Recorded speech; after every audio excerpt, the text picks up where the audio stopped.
progress part.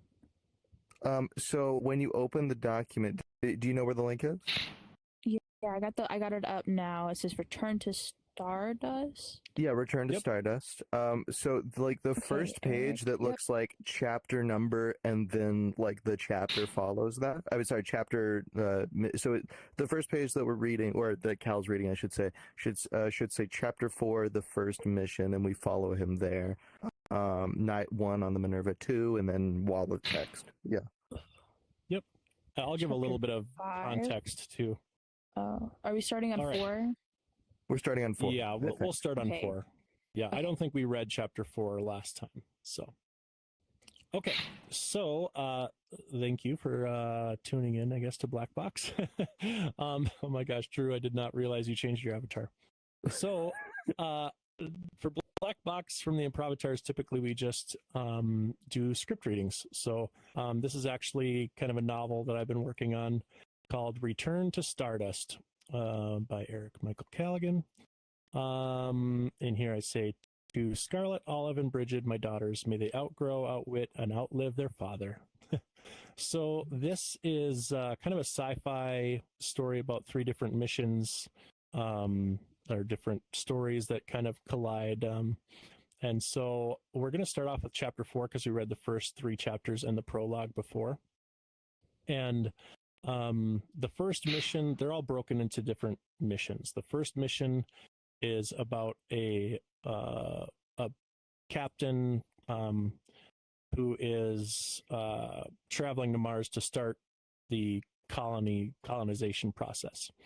The second mission is about a teenage girl who is trying to get off of a planet that is headed for calamity. And the third mission is a story about a boy and his mother who are trying to survive in this Martian colony that's been set up. Yeah, so we are going to start with chapter 4, the first mission, night 1 on the Minerva 2.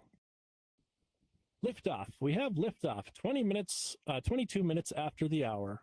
Liftoff of the Minerva 2 Ascender. The voice of Richard Reynolds squawked through our headsets as the cabin shook violently. My teeth felt like they were loose in my mouth despite my clenched jaw. I did my best to settle my breathing. No amount of preparation or testing can truly assuage all the very real adrenaline rushing through my nervous system. The routines, alarms, and blinking indicators did settle me in a way, though. I wasn't dwelling on the past. I wasn't having fake arguments or ruminating on past mistakes. My mind was totally consumed with procedure and keeping complete awareness. Roger, I replied a bit louder than I intended. We cleared the tower and continued our climb. Everything went as expected. Calvin piloted the Ascender to perfection, which I was sure he'd be bragging about for the rest of our lives. We passed through the atmosphere and matched our orbital velocity to that of the Minerva 2 Mars transport ship, which was weightlessly waiting for us. Weightlessly waiting. I'd have to remember that quote if I ever wrote a book about my experience with long-term space travel. Sure, it was no one small step for man, one giant leap for mankind, like Neil Armstrong said when he first took his first steps on the moon, but it made me giggle, which was rare these days. We all breathed a sigh of relief as we passed through the docking bay into the larger Minerva 2 transporter. Our training and planning did its best to reassure us that the mission would be successful, but there was always that fear in the back of my mind. Visions of sugar plum-colored astronauts frozen and hurtling through space danced in my head, more than once on the ascent. We were here now, though, and nothing could take that success away from us. Leonard broke the silence as we settled into our post-docking tasks. Nice flying there, Cal. You can tell you've spent a lot of time with that joysticks between your legs. Wow. Not even 16 hours into the mission and Nard's making dick jokes, Calvin half shouted back, eyes still fixed on the instrument panel. Let's keep our minds on our tasks, fellas, I said. There'll be plenty of time for dick jokes once we're firmly headed for Mars. I'm already firmly headed for Mars, that's why I'm here, Carl added, smirking to himself. Richard's voice crackled through our headsets. Captain Gleason, have you entered Minerva yet? How are things looking in there? A NASA for a win, Leonard said in a whispered shout. I rolled my eyes and tapped to respond. Yep, we're looking great up here. Running initial diagnostics on all systems. Is everything showing on your end? Looking good here too, thanks for the confirmation. Proceed and report back soon if any issues or concerns. The voice crackled out and we all finished up our task before it was time to eat. We gathered in the galley and heated our celebratory beef steak, potato, and broccoli dinners. Ivory and Simon skipped the steak though, being vegan and vegetarian respectively. The nice thing about the gravity of the ship being generated by its spin is that we had a much easier time eating than my last trip to space aboard the ISS-2. There, all the packages had a square of Velcro on them, because of the food's tendency to float off. Now we could eat just like at home, though we did so right out of the packages, so we wouldn't need to reclaim water after cleaning the dishes. We chatted a bit, gotten a little exercise, and washed up before bed. I've actually been sleeping in a replica of this room for the last few weeks. But I was still anxious. In the dark, my mind wandered. I decided I'd distract myself from my thoughts by focusing on the noises of the ship. It was amazing how mechanical it all was. 1,000,000 dials, gauges, pumps, seals, gaskets, rings, computer chips, solar panels, tanks, and pillows. Each perform a tiny part in such a huge task. Keeping 6 people alive and comfortable in the great void of space. The hissing and low moans made me feel that I was in the belly of some immense animal slowly flowing towards our next great destination.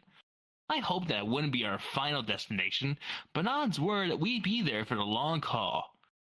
The great beast that was carrying us, and the habit on Mars that would be our new home were suddenly thrust into the role of life partners. I took solace in the fact that this marriage would be more loving than the failed one that I had left back on Earth. Woof. I thought about my daughter, Andromeda, and wondered what she was thinking as she went to bed tonight. We used to be so close. I lay in her bed long after she'd already fallen asleep just to watch her breathe. She always used to have that messy bun at the top of her head and short little bangs to stay out of her little eyes. I could feel my eyes welling up and thought better of dwelling on the past. I forced my eyes closed, and sleep would eventually suffocate my unwilling brain. I can finish that up. Oh, thank you.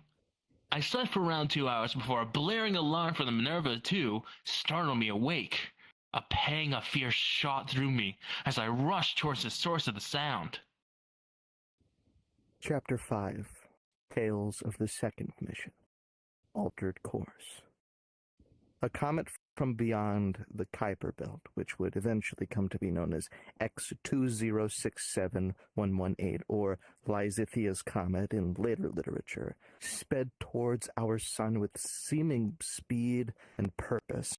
Propelled by the gravity of Saturn, the comet sped up even more to over 6,000 miles per hour now.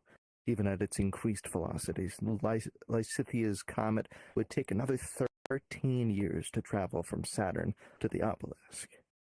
The sleek black obelisk lazily floated through space, content with its current path in the asteroid belt. Thousands of years of minor collisions marred and chipped the exterior. Near the bottom edge, a large chunk was broken off from a crash with a particularly large asteroid, but most of the text remained largely unharmed. Each facet of its polygonal shape had written in a different language the same story from the long-consumed alien planet. The comet eventually made its way past Jupiter and into the asteroid belt. If it had been traveling at any other speed, the comet may have obliterated the obelisk or missed it altogether. Instead, X2067118 ever so slightly glanced against the obelisk, dislodging it from its current orbit. The comet continued, barely phased by its close encounter. The trajectory of humanity was altered eternally. Chapter 6. The Robb family all Oh, sorry, I thought I had a lag spike. The Raw family all gathered in the den to listen to the public transmission, hands clasped together, praying that one of them would be chosen for the lottery. The Senate had decided that each person who was selected must choose only 2 people to take with them. This was not great news for the family of 5.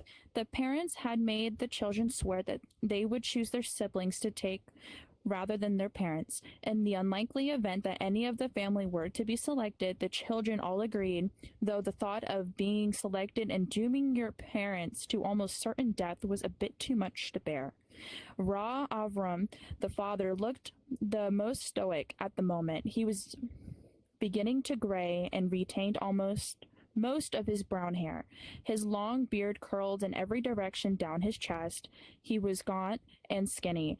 The long, bony fingers on his left hand smoothed the wrinkles on his forehead, while his other hand gripped his daughter's hand. Rashav was slightly shorter than him and stunningly beautiful. She had olive skin, dark brown hair like her mother, but her eyes were light blue with a slim ring of gold just around the iris. Shav also had freckles, like her father and brothers, that her mother lacked. She sat down in a woven hammock, still holding her father's hand. Rashim, the mother, was sick with worry. She moved from pacing to kneeling and praying to hugging her children. Any natural sound around the house would attract her eye, and any sound of the family made would be met with a swift shh. She deeply trusted the Lord, but also feared that her family wouldn't be part of some larger plan for humanity. The transmission tones finally played over the receptor set, and Man's voice crackled into a steady but somber tone. Good evening, citizens. We have concluded the name selection process. The drawing and results were overseen by the elected public representatives, F.D. Mel and myself. Shortly, we will begin reading the names of those designees. But first, I want to reiterate a few things and go over the boarding process. We must remain calm and strive for peace in these stressful times. Public order must be maintained if we are to ensure successful launches and the preservation of humanity. As we approach the edge of that great void, we must not devolve ourselves into madness, or we shall then be truly doomed. His speech was as monotonous as it was idealistic. The people had seen the rioting, and view slates showed the Capitol buildings either on fire or destroyed. It wasn't happening everywhere, but it was happening enough to be alarming.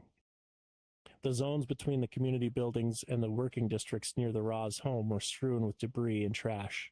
The familiar hum of the mag pods had died away months ago. The transmission continued, and Avaram released his grip on Shava's hand, sitting next to her and instead rubbing her back. Shava thought to herself that it was nice to see the changes in him in the last few months. He was much more loving and present than she had ever thought him capable. The world-ending catastrophe, she thought, seemed to snap him out of his emotional rigor mortis. Privam, the younger brother, curled up into Shava's lap. She started brushing his short blonde hair as the transmission continued. Compliance coordinators have been deployed to the counties which have seen the most unrest. Be assured that we will not hesitate to shut down any attempts to disrupt the launches or, more generally, public order. Now, if I read your name and CIN, it means you have been selected.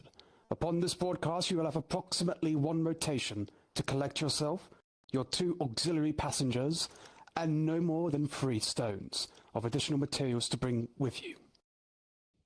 Activate your mobile transponder, and coordinators will be dispatched to your location.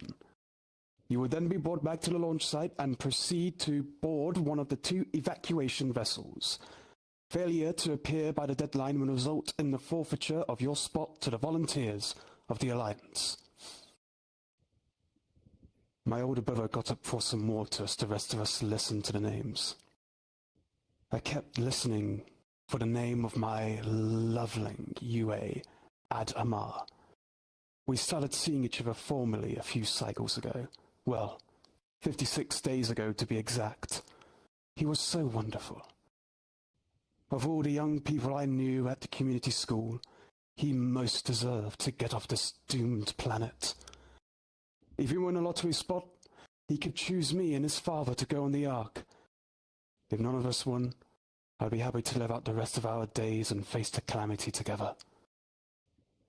I guess I wasn't as scared as the rest of my family, or the other students in my community.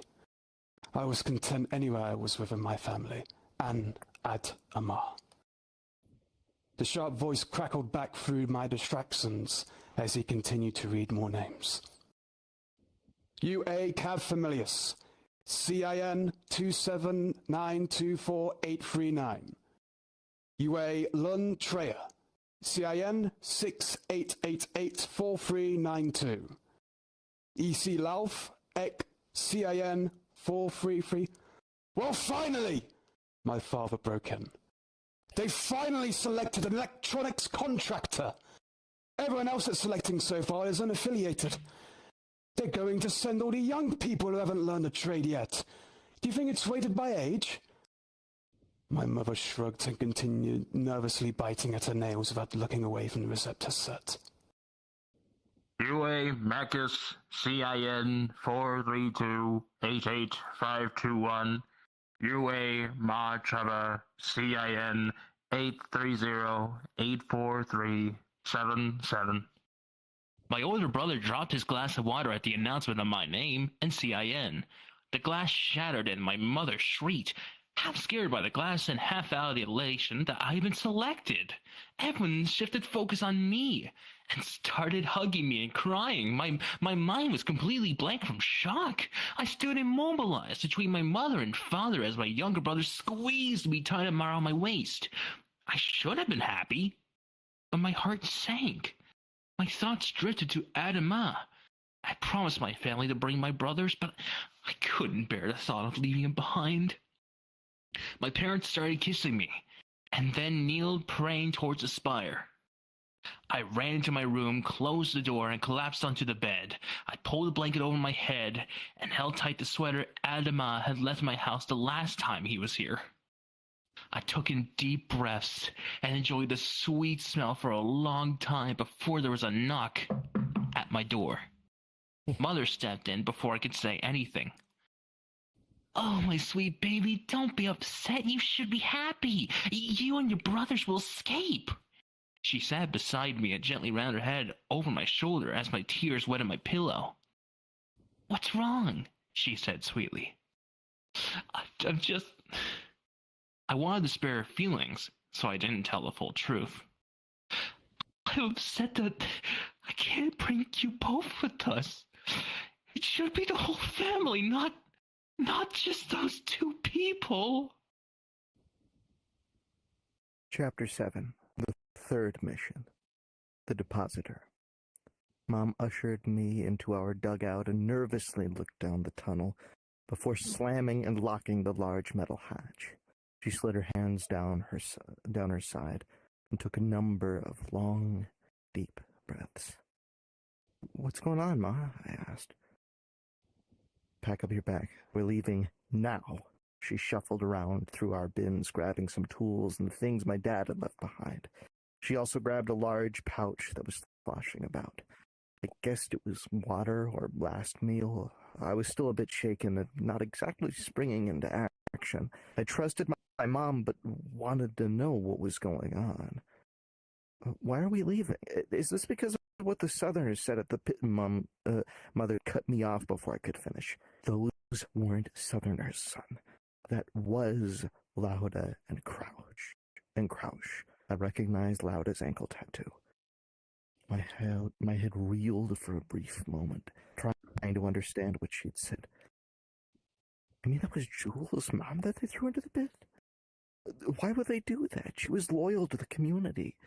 It doesn't make sense. Mom grabbed my shoulders and looked into my eyes.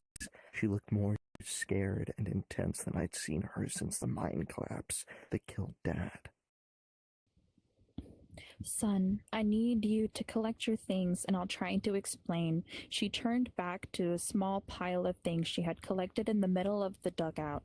"I think they were looking for the Southern community and found something. Crouch has been meeting with someone from the South while patrolling the mag tunnel. I started I started collecting my things as she said this, and finally asked, "Is this really about the colony on the surface? Do you think the Southerners have really started going up there?" Mother cinched up the top of her bag and turned back to me. "I don't know about any of that, son. I do know that we're going to go find out. Jules' family has already left for the southern community. We need to get to the mag tunnel and escape with them. Mel and the council are lying to all of us. We need to find out what's really going on if we're going to survive." I grabbed Dad's rock and put it in my pocket. Then a somber realization struck me. What about all the students and other families? What about Danae? Mother slumped down into our pod and ran her hands over her hair. I realized I was overwhelming her with the questions, but it was too late. "I don't know. We will have to just pray that they figure it out too. There's no time to go and warn everyone else in the community before we get away." Just then, there was a loud banging at our door. "This is CC Rard. I need you to open the door and come with me to answer a few questions." Mother clasped her hands over my mouth, and we both huddled down into the pod as tightly and as quietly as we could.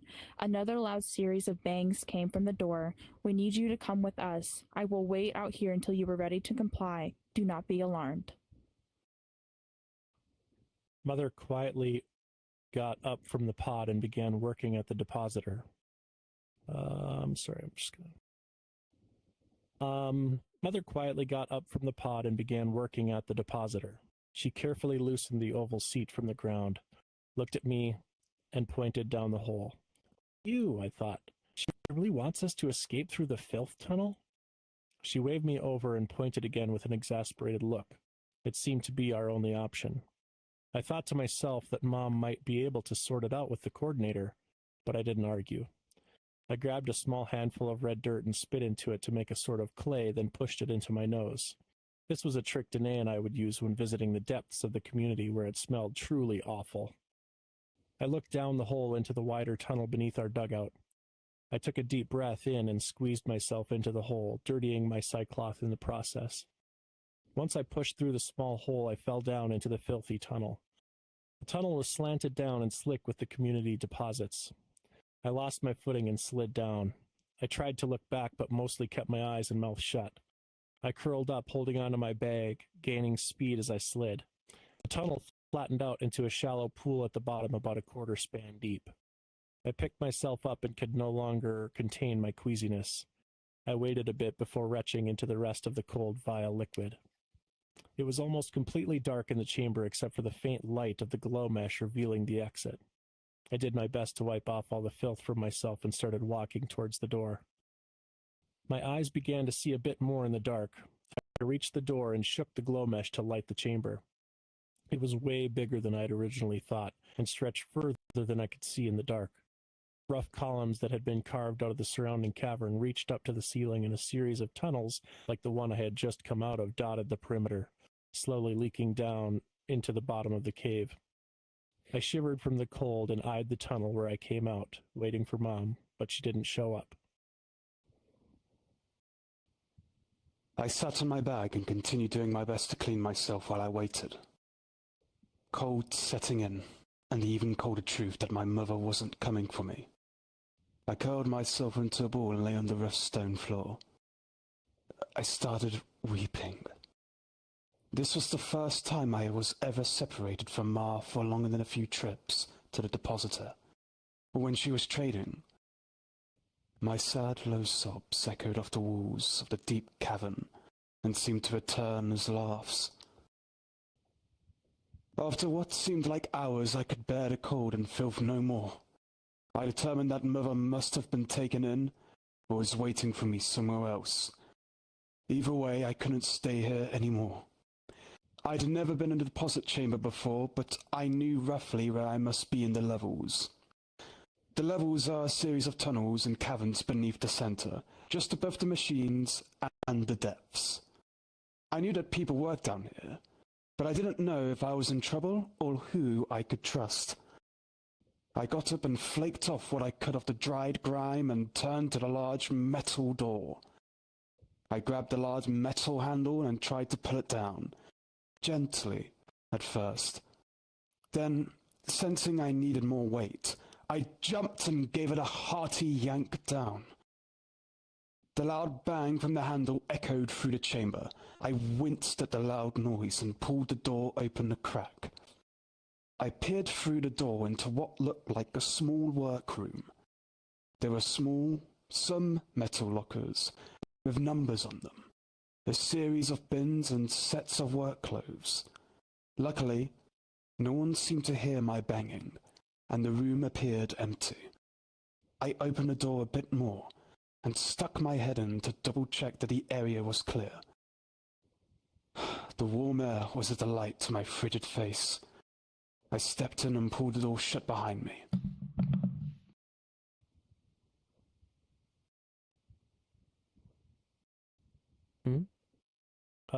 Go ahead, Isaac, if you want to. You can start on that, yeah.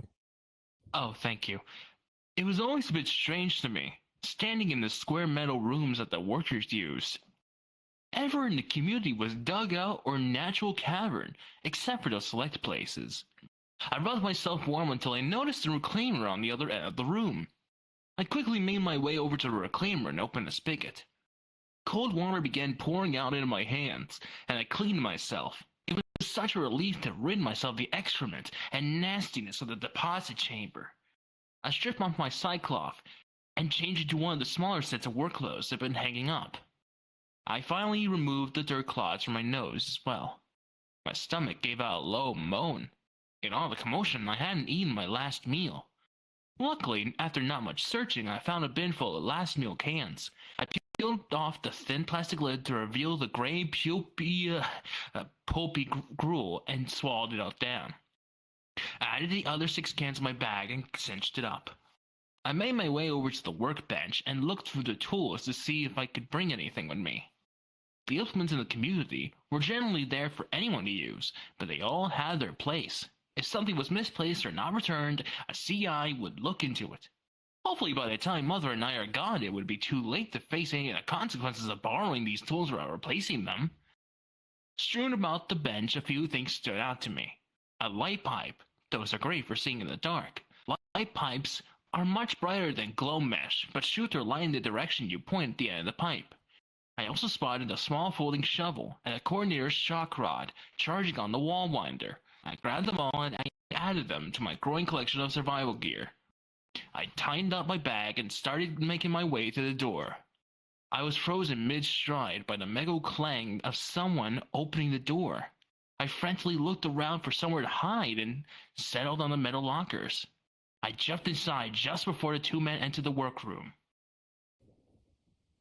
I took a deep breath in and tried my best to stay as still and silent as possible.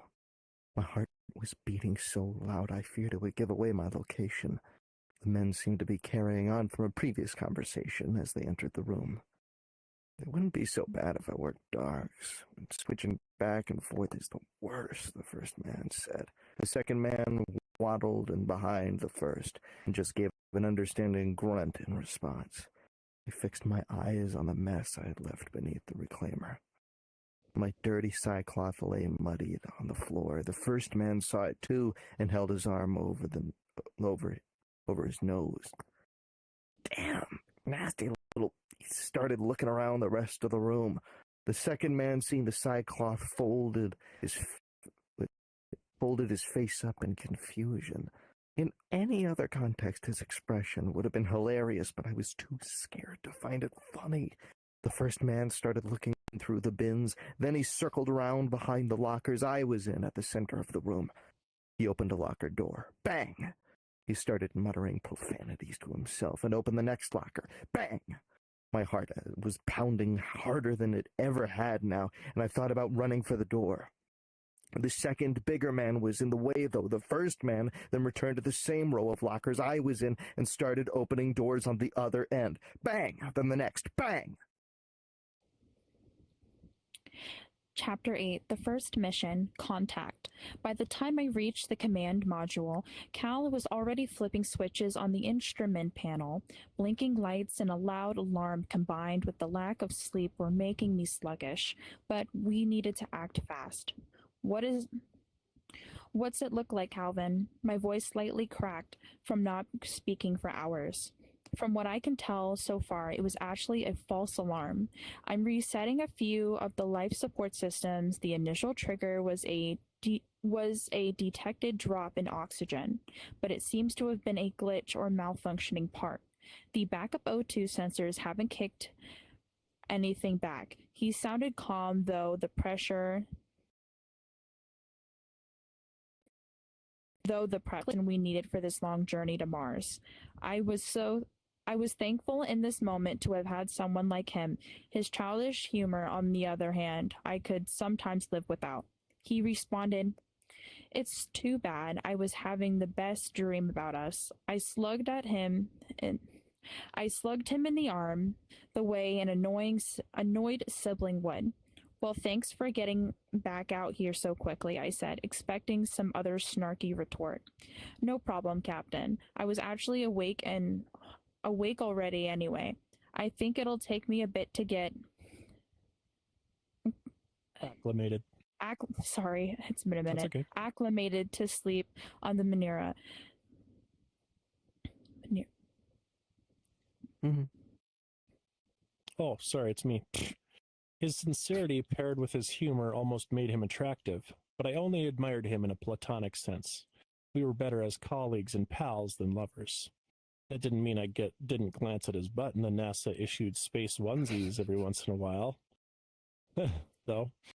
"Cap," he said, making me realize I hadn't actually responded or given any orders. "Yeah, me too. Speaking of, I'm going to go see if I can get a bit more shut-eye before breakfast. Come and grab me if it happens again or if you find out what exactly caused the malfunction. And if you could notify Earth, that would be great." "You got it." His positivity was a bit infectious. I got back to my bunk and sleep came much easier this time. I woke up to several emails from the ground team about the oxygen sensor. I quickly glanced through them, but decided to get more info from Calvin before responding. No doubt they had already sorted everything out while I was asleep. I had a few emails from reporters, a lot of emails from classrooms around the world forwarded from Samson, but I was far more interested in the emails from home. The first was from Jacob. From NASA Press Secretary Samson Cole to Robin Gleason, subject, forward. Wow.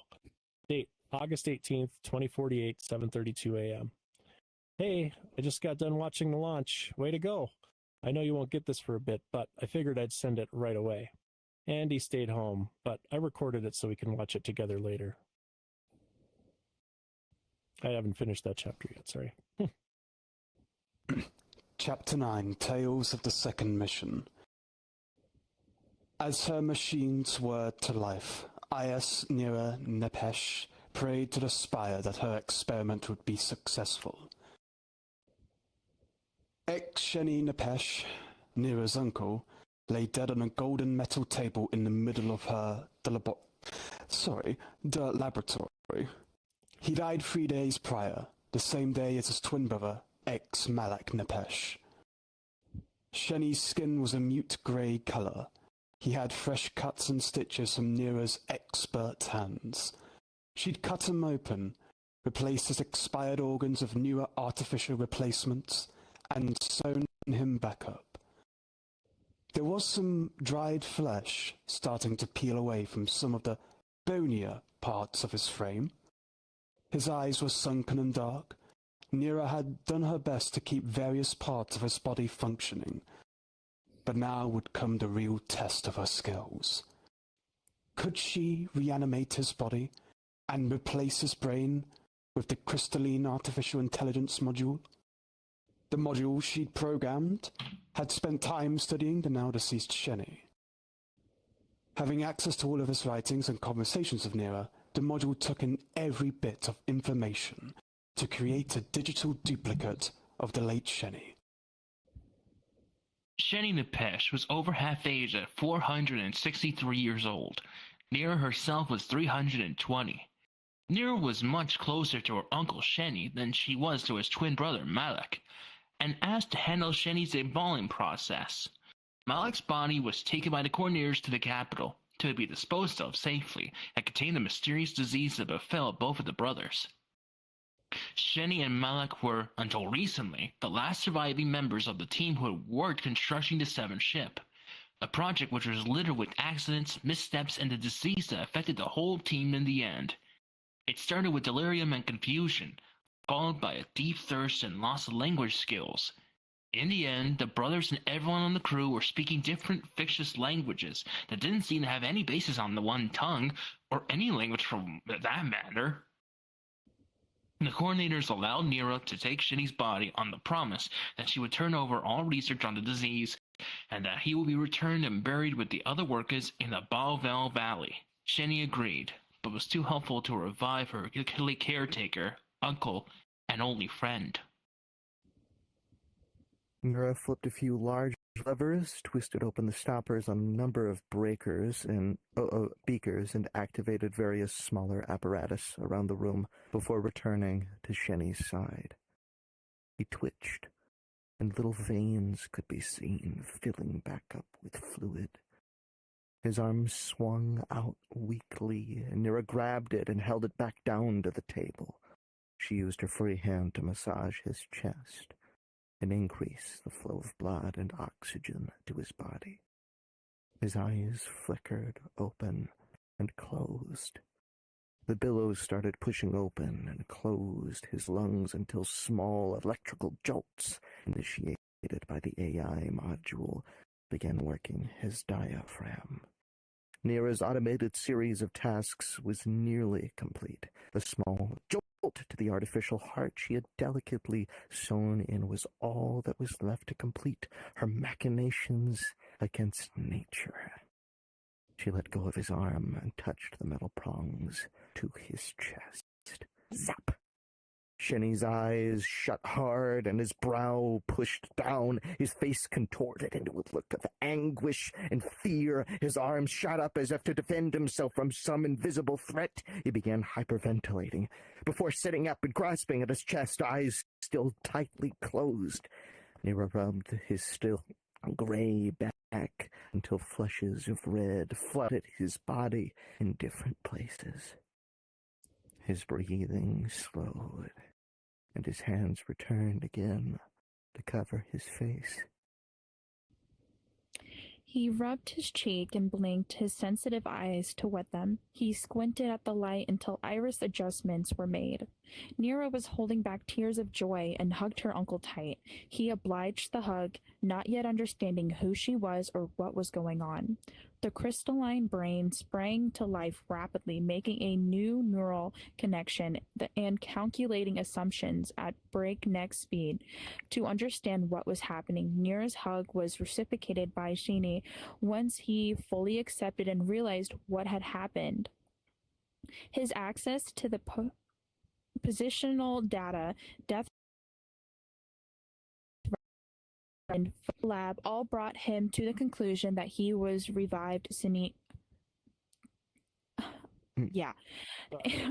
And that the woman, thank you, and that the woman hugging him was his niece. Nira was the woman who was hugging him was his niece, Nira. Nira began removing the tubing and diodes that littered her uncle's body, gently patching up any holes and cuts to the flesh. Shinji would have been in terrible pain if his new artificial brain hadn't temporarily silenced the painful sensations coming from his nervous system. The feeling he had upon awakening was surreal. All this time he had spent studying his fully biological predecessor, and now he was fully inhabiting the meaty body. It was lumpy and old, barely able to obey a simple commands at a speed, sorry, I'm stuttering. That's okay. Befitting the artificial intelligence. Expectations. The soft flesh and bone felt more limiting than empowering until he walked outside. Shenny deeply breathed in the air. His heart and brain worked in conjunction to increase blood flow to the nose and lungs and inflated the sensations artificially to more fully experience the smells of the hilltop where they lived. Nira followed behind, content to watch as her uncle began re-experiencing the world in this new light. His nose began to bleed, and he buckled to his knees. Nira rushed to his aid and put her hand on his back. Shenny told his niece that he was simply adjusting to the body and would be fine. The artificial brain reconfigured the circulatory system to be more balanced, stemmed the flow of blood to his nose, and regained his strength to his legs before standing back upright. Even these adjustments seemed to take a long time for the brain to cope with. Patience would be the steepest learning curve for the intelligence now tasked with maintaining the body. Shenny looked up to the anomalous sky and observed for a time the planetary bodies in relation to each other. The capital was telling the citizenry that they had 5 rotations left before utter destruction. The arcs that Shenny had helped to plan and construct were set to launch later this same rotation. As he looked up, Shenny calculated that they really had closer to 3.23 rotations before the world would be violently ripped apart. Given that one of his program directives was self-preservation, Shenny began calculating the best way for them to attain spots aboard one of the 7 Ark ships. He took Nira's hand and relayed his ideas for boarding the ship. Nira was pleasantly surprised to see her uncle in a lucid state again. He'd been babbling in gibberish for weeks, and while the resurrected Shenny wasn't behaving in the same way, she was still proud of what they had achieved together. His recent work in the crystalline data storage and computation, coupled with her work as an independent surgeon, made it possible for her uncle a chance at a second life, or at the very least, to repurpose his components. After collecting their things, Shenny asked Nira to disconnect the motor glider from the wall winder. They both walked the glider to the launchway, leading away from their home. Shenny had to adjust his oxygen intake by increasing the number of breaths he was taking. He made the adjustment quickly, but not as laterally or easily as Nira, who was already strapping into her seat. Shenny sat and strapped himself in, as Nira had. Then she pulled the brake cord, allowing the wheels to move freely. The glider slowly started down the launchway, gaining speed until it had reached enough speed. Nira pushed forward the wing rod, and they lifted off the ground. Shenny drew in a deep breath of the brisk air and turned his eyes towards the capital. Chapter 12. Tales of the Second Mission. The World's Greatest Hunter. The hunter sharply exhaled as he rose from the bed. It was early, the earliest he'd been up in cycles. "Good morning, sir," the sister said softly. "The weather looks good today. Although a bit colder than predicted, I still advise against this expedition. There are only a few days left to secure a spot aboard one of the escape vessels." The small black orb flitted nimbly around the room. It had ventholes at its top and bottom to keep it aloft, using a small quiet fan. As it spoke, a small wavering line of blue light appeared across its midsection. The hunter rubbed sleep from his eyes and brushed his hair back with his hands before squinting to locate the orb in the dark. "Enough! I told you I'm going, and that's it. I'm gonna snag one last Yakmar before the end. You're my sister. Your job is to assist.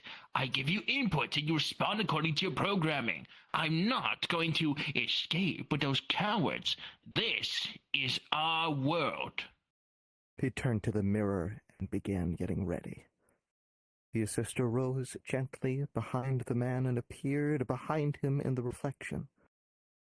"What about me?" "What about you?" the hunter asked, perplexed. Yes, must I share your fate?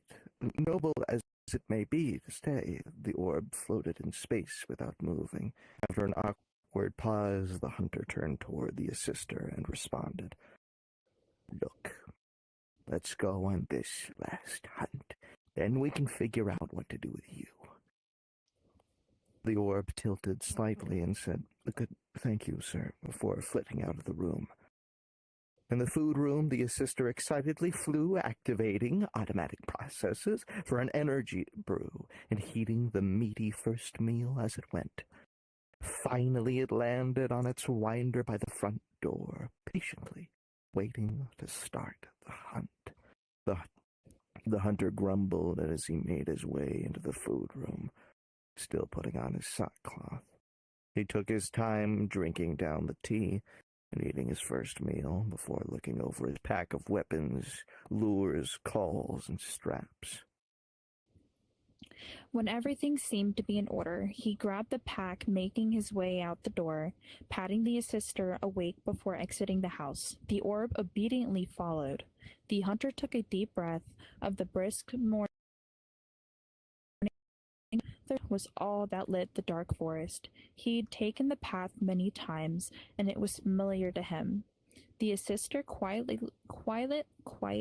whirred alongside him until even the quiet hum of the orb was too much noise for the hunter to handle. The hunter grabbed the assister out of the air and attached it to his pack before continuing through the woods.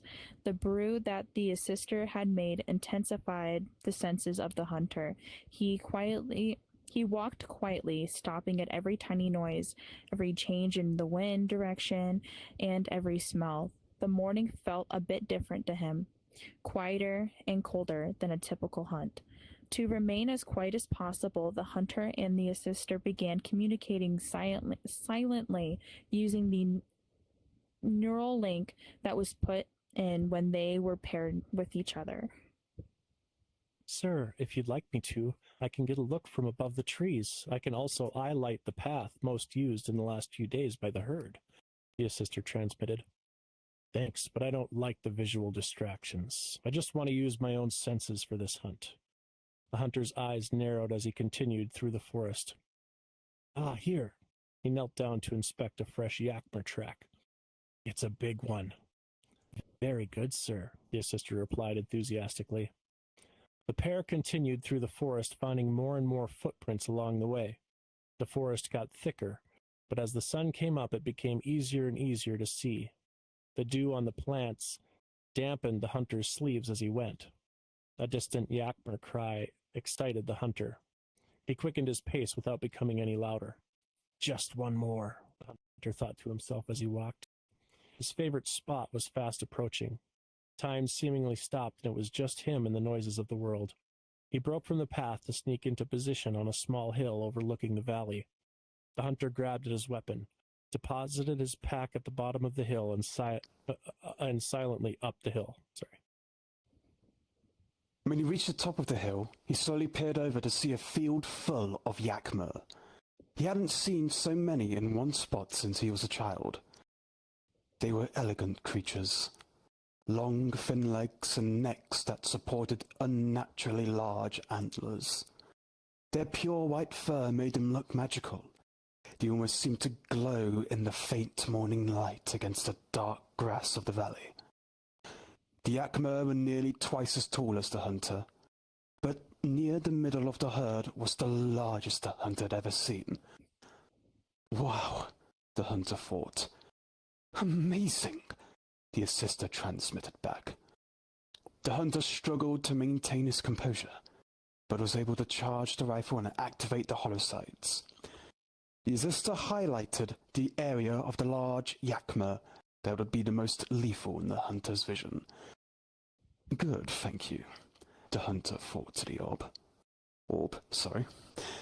The yakmer took a large step forward, stopped and looked directly at the hunter. The hunter could feel his heart beating loudly in the chest. He took a deep breath and activated the rifle. A deafening burst rang out across the valley. The hunter opened his eyes, and to his surprise, the yakmer still stood where it was. The herd hadn't flinched, and they all looked back in his direction now, not moving. Hundreds of eyes fixed on the hunter. He recharged the rifle and attempted once again to fix his aim on the biggest yakmer. While in the sights, the yakmer fizzled slowly into a vapor. The hunter let the rifle droop from his hand and watched as the entire valley of yakmer evaporated into a thick white smoke. The wind whisked away any trace of them, leaving nothing but an empty field where they had once stood. The hunter looked on in disbelief. What's going on? The hunter said out loud. They're gone, replied his sister. They're all gone, hunted out of existence, never to return.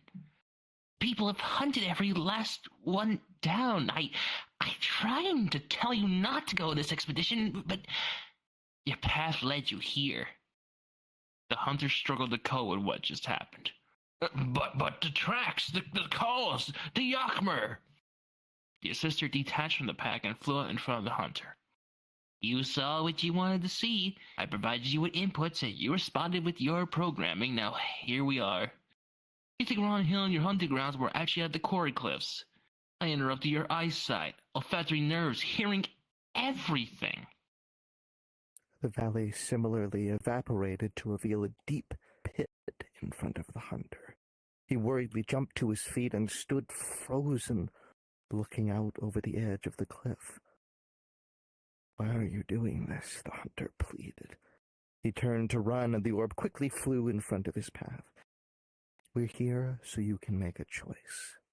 You can die on your planet, or you can help me escape on the Ark ships. I've waited on you and watched you squabble your life away here. I want to experience more. I want to outlive this disaster and see what the new worlds have to offer. I'm not going to rot here with you. The blue line flickered away furiously as the orb spoke. So, you can take a step forward, back on the path, and take me to the Ark ship. Or you can take a step back and fall to your death. You can stay here on this planet to deteriorate with your beloved Yakmer. The assister flew backwards, settled into place, and awaited the hunter's reply. Fine, the hunter said. He took a deep breath in, grabbed his pack from the ground, and took a step forward. His foot didn't meet the ground as he was expecting. He lost his balance and fell forward. The assister revealed to the hunter the true world before he fell off the cliff. The hunter screamed as he fell. The assister transmitted to the hunter for the final time before turning and flying back to the cabin. World's greatest prey. Yippee! Yay! Yo! Took us right to 9. Perfect. Holy shit. Yay! Yeah. Thank you. Thank you. That claps. Yeah, that's all I got written so far. There's definitely Great. some big ideas for That was fun. where the other chapters go and how they, kind of lead to one another. But We love the Yeah. Cal self-input. yeah, I had to put Cal in there. He's not direct. Actually, he's kind of an amalgamation of like Stevie and me. But Oh, there's also Steven some Universe Fusion. yeah, he's also his own person. It's just whatever. okay. Sorry, I So it's I didn't giving- notice that was your approach, but I kind of see it. Yeah. No, I did wonder why you called a character explicitly Quentin Tarantino. It Yeah. was difficult on the ears, that one. No, but yeah. No, like I said, it's like literally pretty much the only thing he gets from you is that he's Canadian, and the only thing he gets from me is that he makes dick jokes. Like everything else is basically his Except own the ball person. joke right at the And start. a got flagrant me. queer. Yeah.